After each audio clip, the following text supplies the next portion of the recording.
नमस्कार, welcome to my channel Dronacharya GS. मैं आपको आज क्लास 8 एनसीईआरटी हमारे अतीत का चैप्टर 2 व्यापार से साम्राज्य तक के कुछ महत्वपूर्ण बिंदु और उससे रिलेटेड एमसीक्यू कराऊंगा। तो चलिए शुरू करते हैं। कसूतुनिया का पतन 1453 में हो जाने के कारण भारत के साथ व्यापार के लिए यूरोप में नए रास्ते की खोज के लिए वहाँ के शासक अपने नाविकों को प्रोत्साहित करने के लिए पैसा और नावें मुहैया कराते थे, जो नए रास्ते की खोज कर भारत के साथ व्यापार को बढ़ा सकें। उसी के कारण 1498 में भारत की खोज के लिए वास्को डी गामा आया था। 1498 में केरल के तट पर पहुंचा। वास्को डी गामा यहाँ से काली मिर्च और इलायची सस्ते दामों में ले जाकर यूरोप में वो अच्छे रेट से बेचा, जिससे उसका मुनाफा देख कर अन्य व्यापारी भी भारत में से व्यापार करने के लिए उत्सुक हुए और भारत की यात्रा पर आए, जिससे अनेक यूरोपीय देशों के राजाओं महाराजा जो अपने नाविकों को प्रोत्साहित करने के लिए अनेक यात्रा। उसी में अंग्रेज व्यापारिक कंपनी की एक छोटी सी शाखा के रूप में भारत में आए थे व्यापार करने के लिए, जो विशाल साम्राज्य का स्वामी बन बैठे, जिसमें कैप्टन हडसन और बहादुर शाह जफर और उनके बेटों की गिरफ्तारी, औरंगजेब और मुगल बादशाह कमज़ोर शासक होने औरंगजेब के वंशज कमज़ोर शासक होते हुए भी मुगल बादशाहों का महत्व बना हुआ था। 1857 की क्रांति के बाद मुगल बादशाह बहादुर शाह जफर को अपने नेता मान लिया गया था विद्रोहियों द्वारा, जिसके कारण कंपनी के अधिकारियों ने मुगल बादशाह बहादुर शाह जफर के बेटों को मुगल बादशाह जफर के सामने ही गोली मार दी और मुगल बादशाह जफर को म्यांमार रंगून भेज दिया गया था। वाणिज्यिक व्यवस्थाओं में कुछ उद्यम जिससे कीमती खरीद कर ज़्यादा कीमतों पर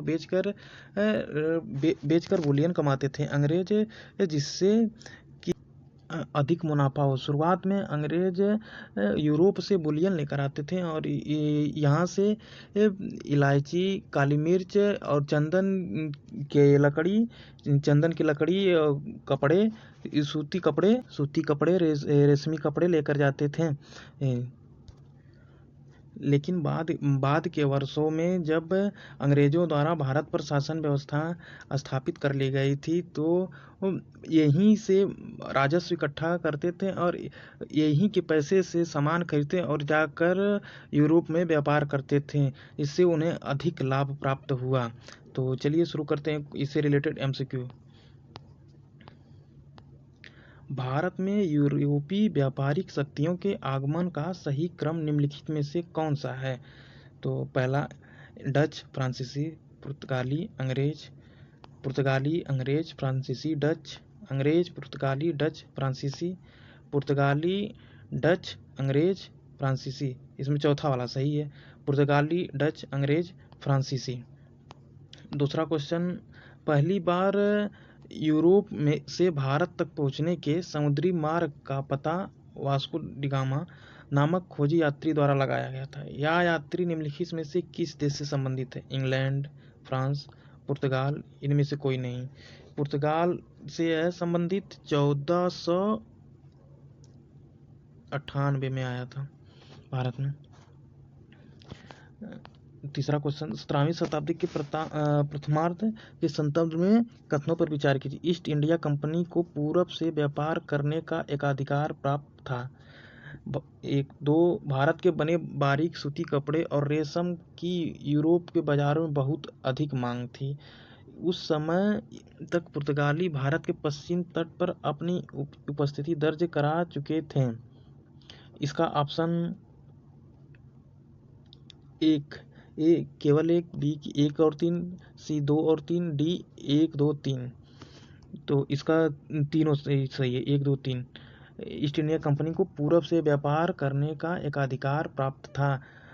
भारत में बने सूती कपड़े, रेशम के यूरोप बाजारों में बहुत अधिक मांग थी। इससे उस समय तक पुर्तगाली भारत के पश्चिम तटों पर अपनी उपस्थिति दर्ज करा चुके थे।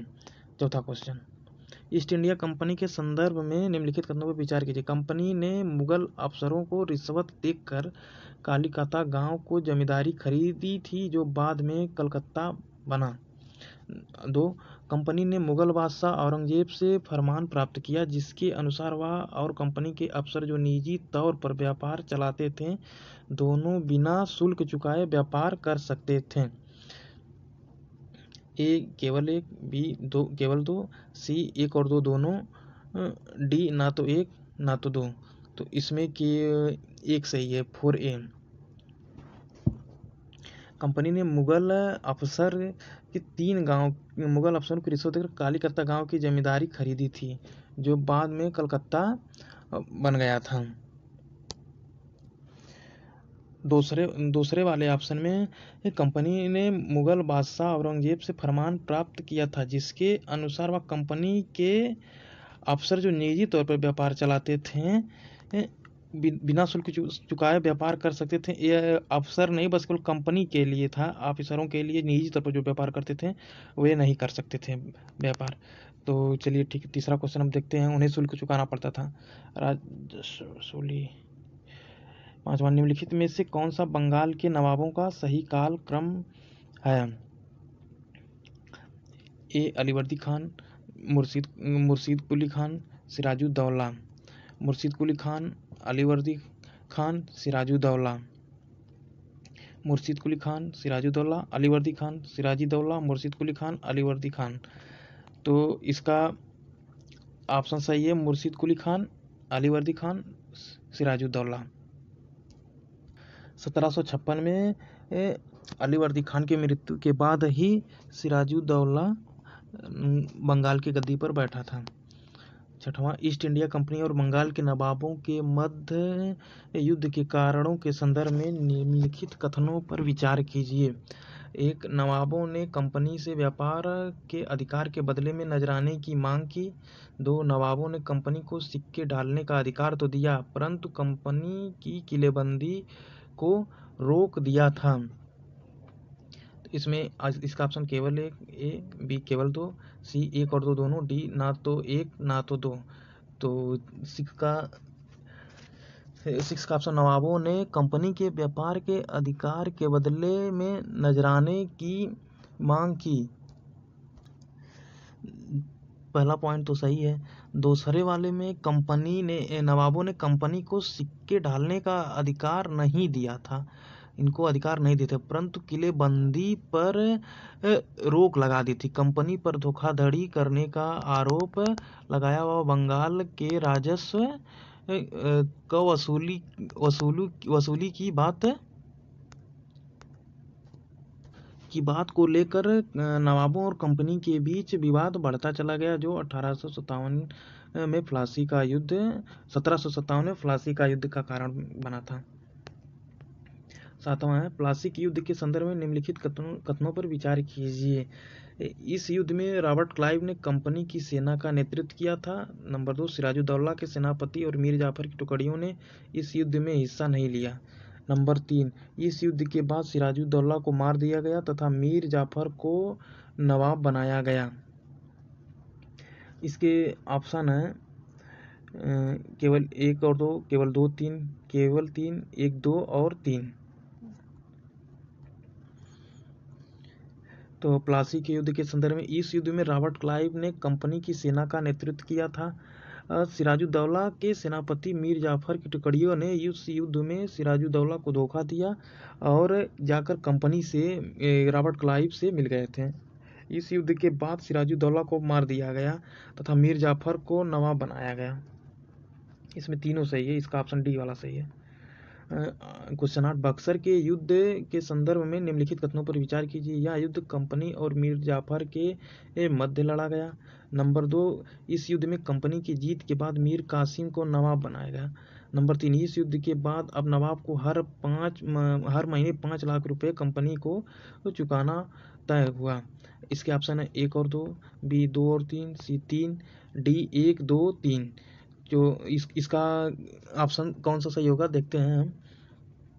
बक्सर के युद्ध में एक से पहला वाला जो है, यह युद्ध कंपनी और मीर जाफर के बीच ना लड़कर मीर कासिम के बीच लड़ा गया था।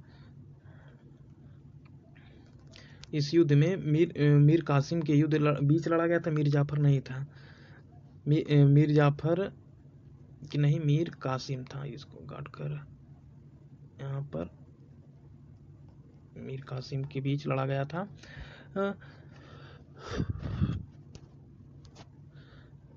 दूसरे वाले में इस युद्ध में कंपनी की जीत के बाद मीर कासिम को नहीं, मीर जाफर को नवाब बनाया गया था। मीर जाफर को नवाब बनाया गया था। तीसरा वाला पॉइंट इसका सही है। इस युद्ध के बाद अब नवाब को हर महीने 5 लाख रुपए कंपनी को चुकाना तय हुआ था। तो इसका ऑप्शन सी वाला सही था। ईस्ट इंडिया कंपनी को बंगाल की दीवानी प्राप्त होने के संदर्भ में निम्नलिखित कथनों पर विचार कीजिए। बक्सर के युद्ध के बाद बंगाल के नवाब ने एक कंपनी को बंगाल का दीवान नियुक्त कर दिया। बंगाल की दीवानी मिलने के बाद व्यापार की चीज़ें खरीदने के लिए कंपनी को ब्रिटेन से सोना लाने की ज़रूरत नहीं रही। इसका ऑप्शन केवल 2, सी वाला 1 और 2 दोनों, डी ना तो 1 ना तो 2। तो चलिए देखते हैं इसका ऑप्शन कौन सा सही है। तो बक्सर के युद्ध के बाद बंगाल के नवाब ने नहीं दिया था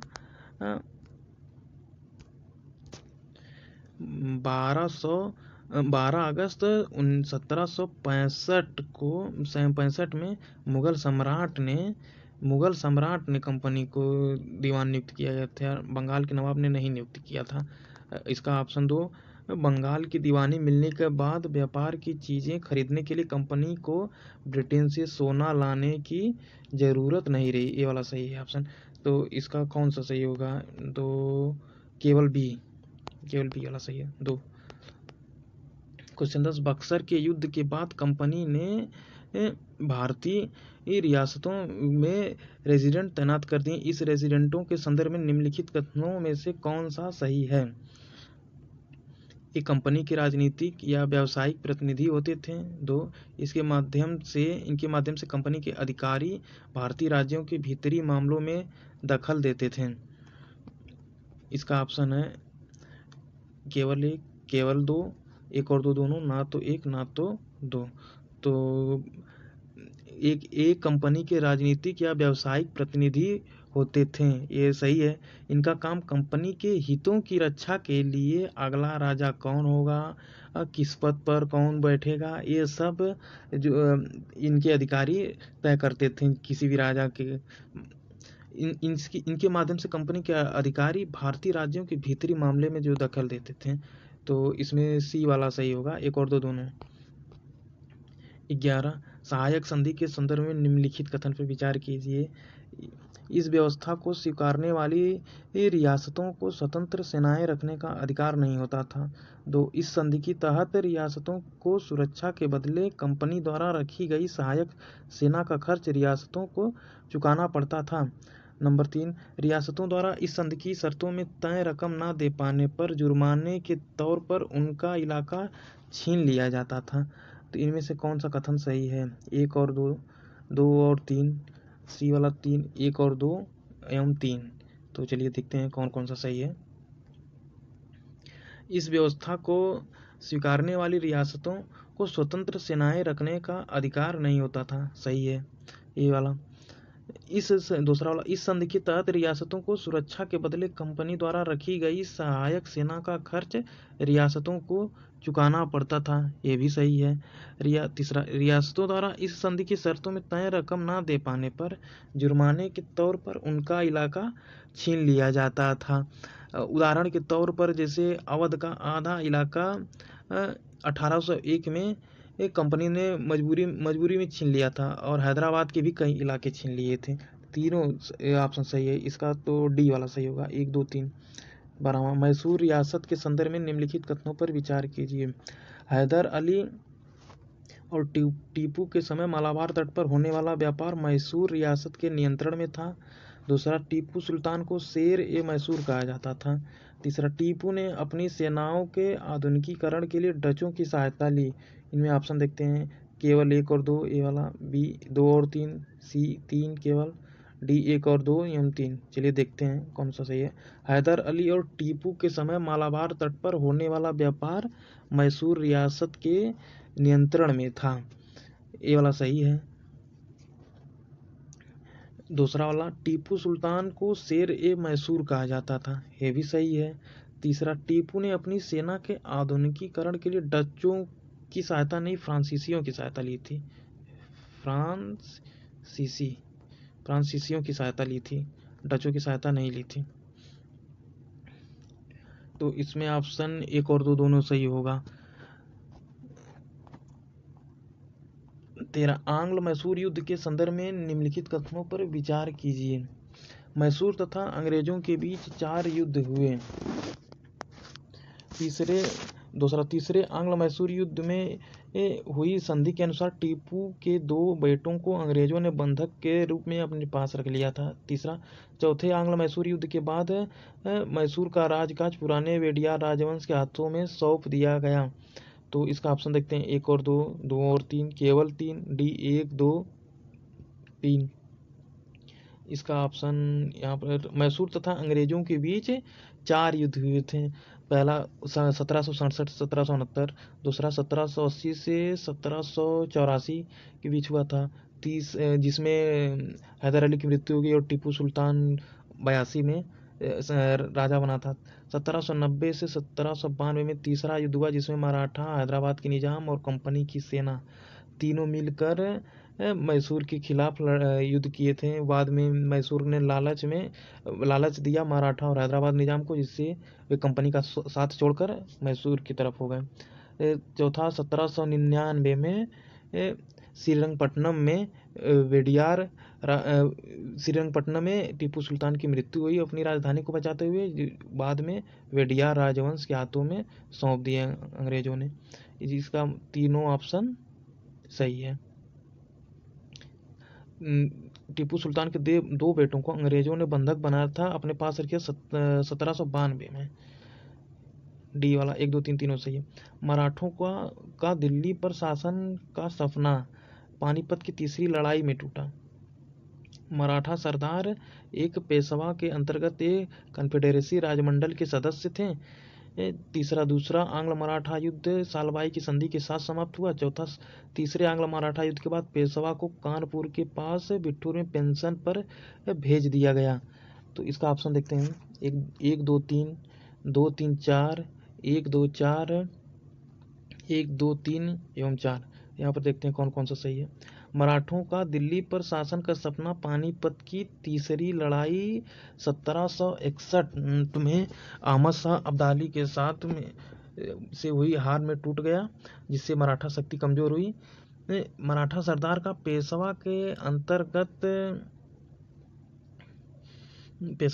एक कन्फेडरेसी राजमंडल के सदस्य थे। हाँ, वे राजमंडल के एक सदस्य थे।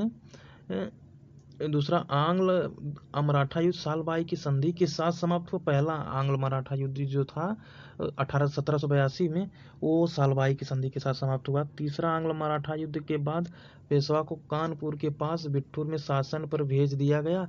1817 से 1819 के मध्य मराठों को पूरी तरह से कुचल दिया गया और मराठाओं के पेशवा को कानपुर के पास बिठूर में पेंशन के लिए भेज दिया गया था। इसका ऑप्शन सी वाला सही है। 1, 2 और 4। तीसरे वाले में गलत था, पहला वाला है ना, दूसरा नहीं, पहला वाला 1882 में। 15, कंपनी के लिए लंबी लड़ाई के बाद अफगानिस्तान पर अपना अप्रत्यक्ष नियंत्रण स्थापित किया। कारण कंपनी को भय था कि रूस उत्तर पश्चिमी हिस्से से भारत को अपने प्रभाव में ले सकता है। तो इसका ऑप्शन ए और दोनों सही आ रहे हैं। हाँ, ये वाला सही है। कंपनी ने एक लंबी लड़ाई के बाद अफगानिस्तान से 1838 से 1842 के मध्य युद्ध लड़ा, जिसमें अंग्रेजों को हार मिली। अफगानिस्तान से जीत नहीं पाए। 1843 में सिंध पर विजय प्राप्त की और 1839 में पंजाब के शासक रणजीत सिंह की मृत्यु की हो जाने के कारण 1849 में पंजाब का भी अधिग्रहण कर लिया था। तो इसका एक और दो दोनों सही है, सही स्पष्टीकरण भी है, व्याख्या भी कर रहा है, इसका ऑप्शन ए सही होगा। लॉर्ड डलहौजी की विलय नीति के संदर्भ में निम्नलिखित कथनों पर विचार कीजिए। पॉइंट नंबर 1, इस नीति के अंतर्गत किसी शासक जिसका कोई पुरुष वारिस नहीं है, मृत्यु होने पर उसकी रियासत कंपनी के भूभाग का हिस्सा बन जाती थी। नंबर 2, इस सिद्धांत के आधार पर सबसे पहले अवध का विलय किया गया। इसका ऑप्शन देखते हैं, केवल 1, केवल 2, 1 और 2 दोनों, ना तो 1 ना तो 2। तो चलिए ठीक, इसका देखते हैं कौन सा सही है। इस नीति के अंतर्गत किसी शासक कोई पुरुष का वारिस नहीं, मृत्यु हो जाने पर उसकी रियासत कंपनी के भूभाग का हिस्सा बन जाती थी। यह सही है। पहले 1848 में, उसके बाद स्वावलंबू 1850, 1856 में अवध को कुशासन का बहाना बनाकर शामिल कर लिया गया था। अवध का विलय इस सिद्धांत पर नहीं हुआ था, कुशासन का बहाना बनाकर 1856 में कुशासन का बहाना बनाकर शामिल किया गया था। तो इसमें कि एक केवल सही है। 17, गवर्नर जनरल वारेन हेस्टिंग के काल में हुए प्रशासनिक सुधारों के संदर्भ में निम्नलिखित कथनों पर विचार कीजिए। वारेन हेस्टिंग ने प्रत्येक जिले में एक फौजदारी तथा एक दीवानी अदालतों की स्थापना की।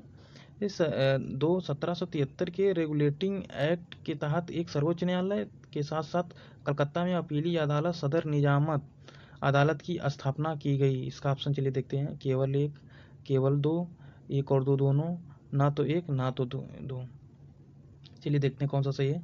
गवर्नर जनरल वारेन हेस्टिंग के काल में प्रशासनिक सुधारों, वारेन हेस्टिंग ने प्रत्येक जिले में एक फौजदारी तथा एक दीवानी अदालतों की स्थापना की थी।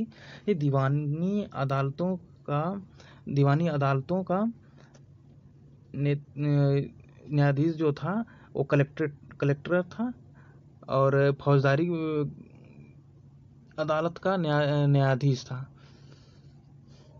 और 2 वाला रेगुलेटिंग एक्ट, ये वाला तो सही है। 1773 के रेगुलेटिंग एक्ट के तहत सर्वोच्च न्यायालय के साथ साथ कलकत्ता में अपीली अदालत सदर निजामत अदालत की स्थापना की गई थी।